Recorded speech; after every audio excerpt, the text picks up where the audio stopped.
Most of it was like I was just there all the time. I would just stop by their houses because a lot of times, they don't necessarily realize like what's interesting to film, and most of the interesting stuff you catch if you're doing a verite film is them just hanging out and talking to each other.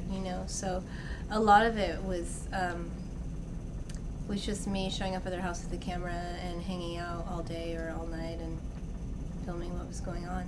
So there wasn't too much planning. Obviously the trainings, when I would film their National Guard trainings, that was something I had to get permission for and plan out and all that stuff.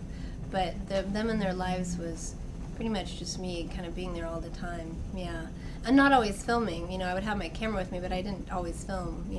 A lot of times I just hung out with them, because I think that's important too, is to spend a lot of time with the people you're filming so that you really get to know them and they get to know you, and you build up a trust over time and a comfort level too.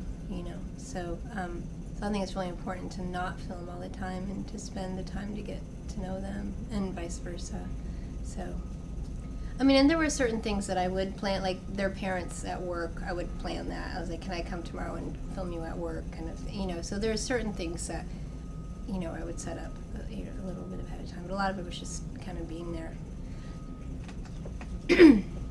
Oh, and one other thing that I planned more than other things was we did shoot some 16 millimeter, because I just happened to have some in my refrigerator, and I also thought, but there was a reason for it as well, was because we wanted to sort of show the beauty and the texture, and especially the winters, like that was, and I had a lot of black and white, and I thought it would be really interesting to sort of kind of show both the beauty and the desolateness through the 16 millimeter.